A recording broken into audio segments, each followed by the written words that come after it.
You're listening to Brilliant Breakthroughs, episode number 17 with Maggie Mongan, talking about the people pillar.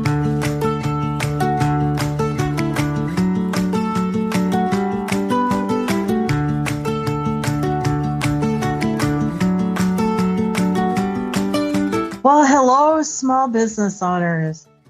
Thanks for listening to Brilliant Breakthroughs. This is a great podcast designed just for small business owners. And I'm here today. My name is Maggie Mongan. I am a master small business coach and author and anthology leader of Amazon's #1 best-selling book, Brilliant Breakthroughs for the Small Business Owner. Fresh perspectives on profitability, people, that's today's topic, productivity, and finding peace in your business.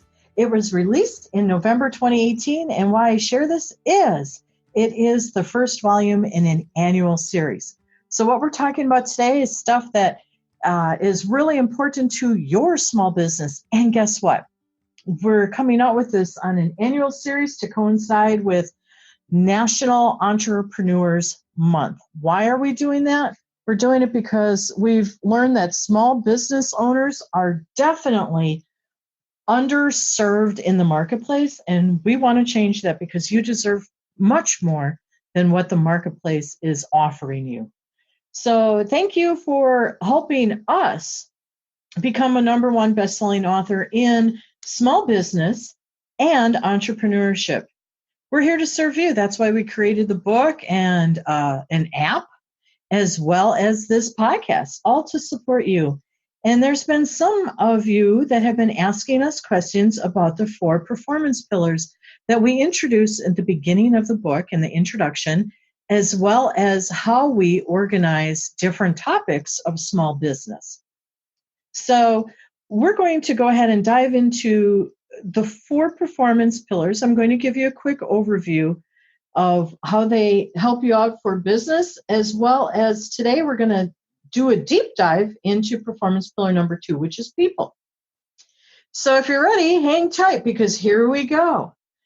The 4 performance for small business success look like this. Performance pillar number 1 is profitability. And I am going to tell you, hands down, that this is the primary determinant of small business.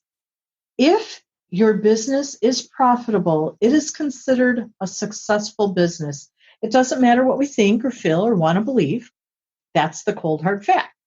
And if you live in America, that's what the IRS says is the truth. So we're working with the fact and not a perception when we talk about profitability.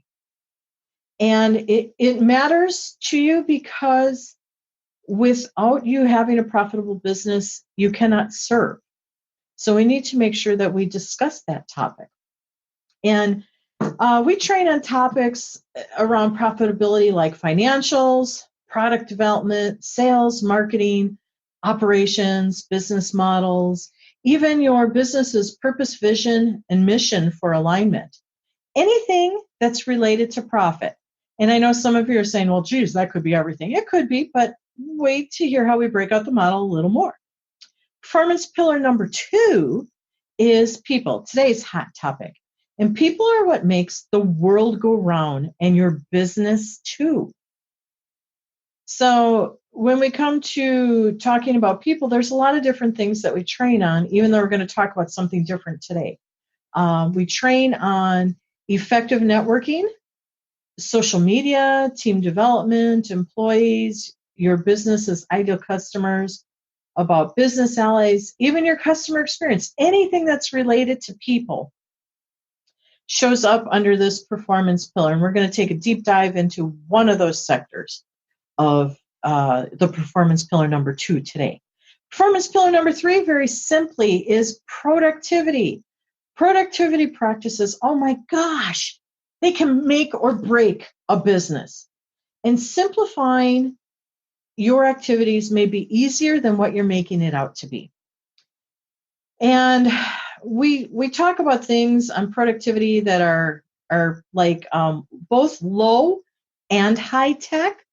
So I don't want you to think that productivity is only using technology to become more productive. because we do both. Like one of the things we talk about is time management, which, by the way, really doesn't exist. We'll talk about that more next week when we dive into that performance pillar. We talk about simplifying your techniques, automating systems, using tech or apps that can support you to be more effective and efficient. The one thing that we don't do when we talk about productivity is we don't talk about doing more stuff to keep you caught in the busyness trap. Okay? So I want you to know that this is really about how to boost your productivity. Performance pillar number 4, we bring it on home with peacefulness. All of us in our personal life strive for peace. And what amazes me is even though that's what we strive for, when it comes to business and as small business owners, we can create the culture and the tone for our business and the working environment, we tend to forget peacefulness. And I'm here to tell you that you can build both a peaceful and a profitable business. They are not exclusive to one another. This is really important for you to understand. You don't need to wait to make money to have a peaceful business. It doesn't need to be elusive. So we train about things like self-management, balanced leadership, and self-leadership, as well as how we can utilize core values, daily practices, and work on our mindset and overall well-being. Anything that we can do to improve our peacefulness so we can have peaceful prosperity. That's the game that we're playing here. So we have a lot of fun. And right now I want to go ahead and dive right into performance pillar number 2, which is people. People are essential for business, period. Without people, there is no business. I'll start with the most obvious. Without you, you don't have a small business. You are leading your business. No you, no business.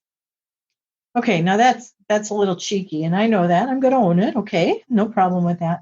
But I want to share with you something that just blows my mind, and it comes from somebody that you wouldn't expect talking about how important your customer is to your business, because that really is, other than you, that's the number one person to be focused on in your business. So the role of your customer, according to Gandhi, and people seem to forget that Gandhi was an attorney before he was a peace activist. And we all know that attorneys focus very closely on their customers' desires or their needs. So let's hear what Gandhi has to say. It's a long quote, but bear with me. A customer is the most important visitor on our premises. He is not dependent on us. We are dependent on him. He is not an interruption in our work. He is the purpose of it. He is not an outsider in our business, for he is a part of it. We are not doing him a favor by serving him. He is doing us a favor by giving us an opportunity to do so.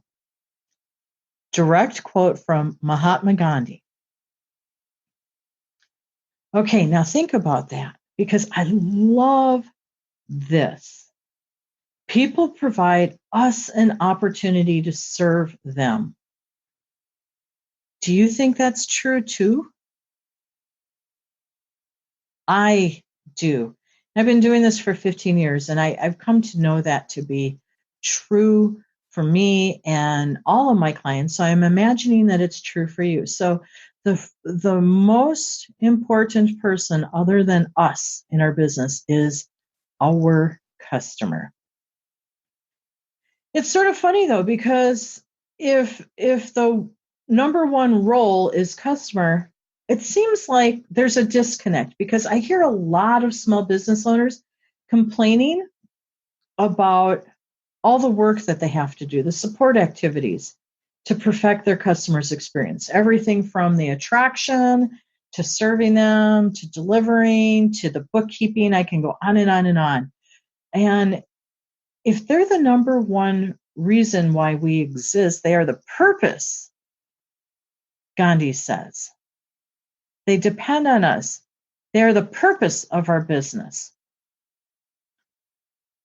Then why on earth do we begrudge all of these activities? Shouldn't we be embracing them these support activities to support our customer and give them a better experience so they are become raving fans of ours? Yeah, it's sort of silly because we don't think of it that way, and yet it really should be. So I'm going to say, what's this about? How do we make our customers love us even more? It's sort of a fascinating thing when you really think about it, because we begrudge the things that we have to do to make it awesome for them. So let's talk a little bit more about how we can support our customers. The second role in people is the team. And some of you might be saying, hey, I'm a solo entrepreneur. I don't have a team. I'm going to say, really? You don't?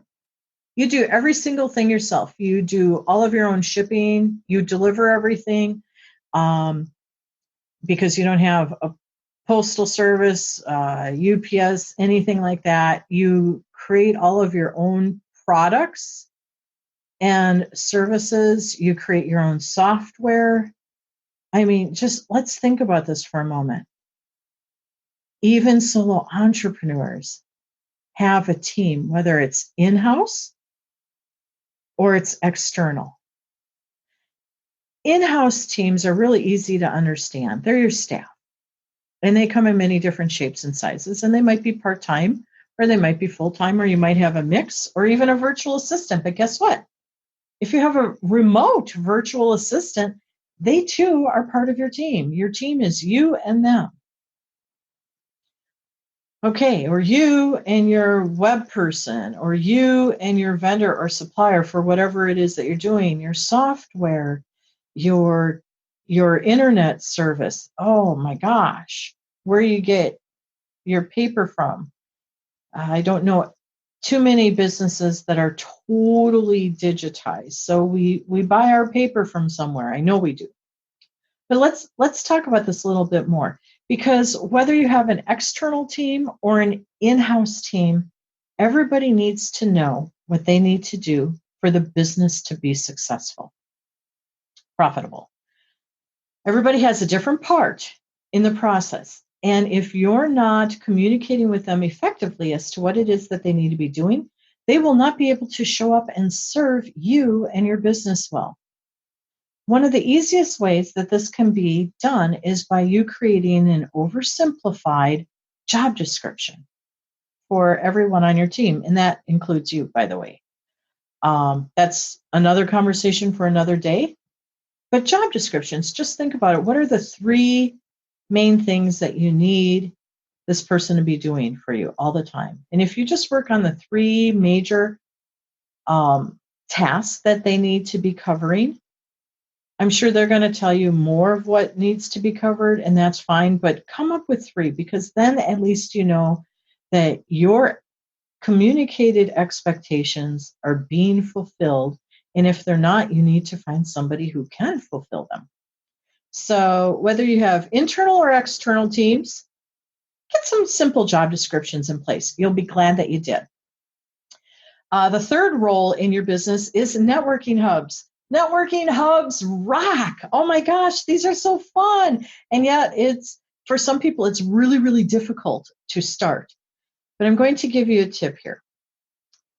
Networking hubs are getting to the right people and connecting with the right people. You probably already know one of these people that you should be calling a hub. It's somebody that's connected to a lot of other people that you want to be connected to. And hubs are usually connected to your ideal customers and or other people who are connected to your ideal customers. So think about this. You could go ahead and meet with 50 of your ideal customers and see who may or may not be interested in what you have to offer.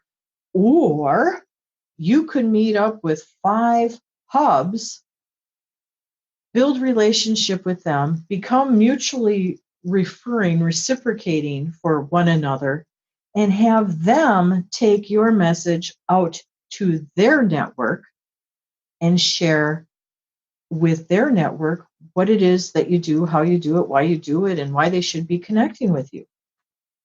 Networking hubs rock. And I wish I would have learned about this much earlier in my career, because it took me a little while to get a grip on it, actually a long while. And once I did, everything started to accelerate very quickly. And I want you to think about business allies like joint ventures or complementary service providers. You know, the people that are doing similar things, and they can be reciprocating relationship, so you both mutually elevate one another's businesses, or each other's businesses. I'm trying to say that all at once. That's funny. And it can be fun. Hubs can be fun because now you're taking like 5 or 10 people and you're building a strong relationship with them, and you're giving them love, they're giving you love, and you're both doing each other's work, as in referrals. So this becomes a very simple but yet essential role to develop for your small business. And the 5th role of people is your guidance team. Oh man, this one they're all essential. This one will save your butt over and over and over again. Your guiding team for you, and this is just you, are like mentors, advisors, coaches who focus on helping you, because you wear many hats and you're being pulled in many different directions all day long. And this team helps you be true to your vision. Heck, I just was in a situation last week where I'm doing something, I'm making a pivot with my business, and my mentor challenged me until I could see what I was talking about in my pivot just a little differently. And they held me there for about 5 minutes till I could see it. It was rather painful, but I finally got it. And after I had my aha, the aha was far better than what I was going to create had I been left to my own little thoughts as to what would be best. So find good people. Good people are out there. They're looking to serve you. Find your guidance team. This doesn't need to be difficult. Sometimes, and here's one that I want to really just drive home with people, and I'm going to move you into the action items now that I shared the 5 rules. People are really funny. Sometimes people behave like cats. They're pretty dang finicky. You're finicky, I'm finicky, we're all finicky. If you don't give them consistent love in whatever form is appropriate for your business, their long-term memory fails. And then you end up on their short list.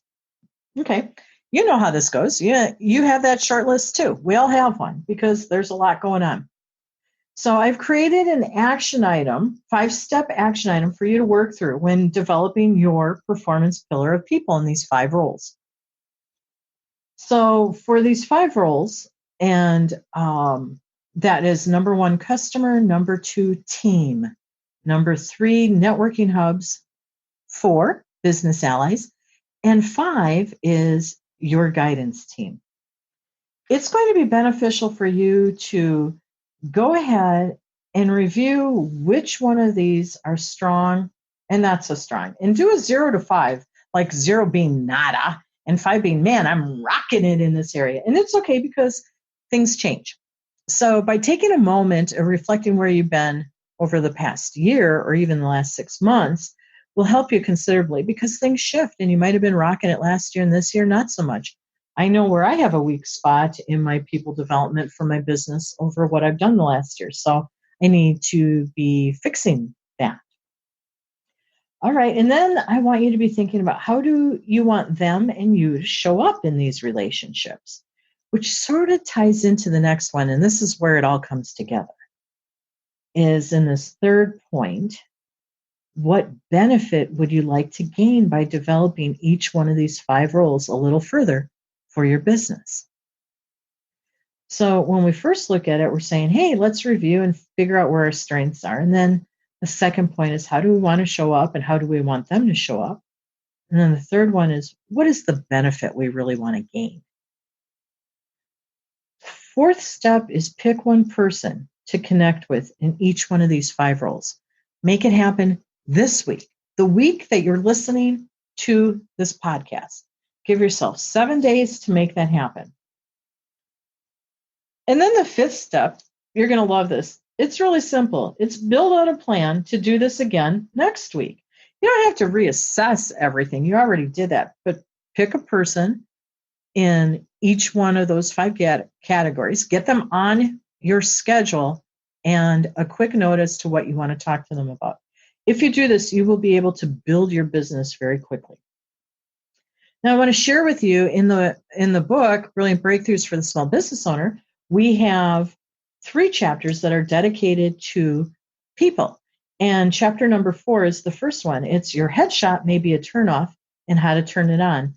And this is really about how to allow your personality to shine through so you're attracting your ideal customer. Chapter 5 is how to avoid the 3 most common challenges all small business owners encounter. And there you're going to learn about networking and lead generation. And then chapter 6 is your voice on air. And this is from a stellar podcaster, professional podcaster, who talks about how creating a podcast actually builds intimate relationship with your marketplace and your ideal customer. So there's some pretty cool stuff there that you're going to want to go ahead and take advantage of. So I'm going to encourage you to get the book and read the introduction and then those 3 chapters to learn more about people. And at the end of those 3 chapters, the authors actually invite you for a free gift or to experience, to advance your learning curve in the different areas of your business to improve your small business's people performance pillar. So we have some really cool stuff going on. And if you haven't checked out our app yet, go to your app store and type in Brilliant Biz Book. All 3 of those B's are capped. Brilliant Biz Book. And there's a really neat feature on there where you can select any one of the authors, which are brilliant practicing experts, and ask them a question directly. And you can do this in real time. So you don't even have to wait. You can do your quick reach out with whatever question you have right away. We're here to serve you. And that's the fun of this. So all of these things matter and they directly impact your bottom line and determine your business success. So if you haven't picked up the book yet, go to Amazon and type in Brilliant Breakthroughs for the Small Business Owner, fresh perspectives on profitability, people, productivity, and finding peace. Go ahead, get that. Click on the app as well. Download that app, have some fun with it, get to know the authors a little better because we're here to guide a new conversation for you. And until we follow up next week talking about productivity, I want to say have some fun helping your business brilliance shine brightly.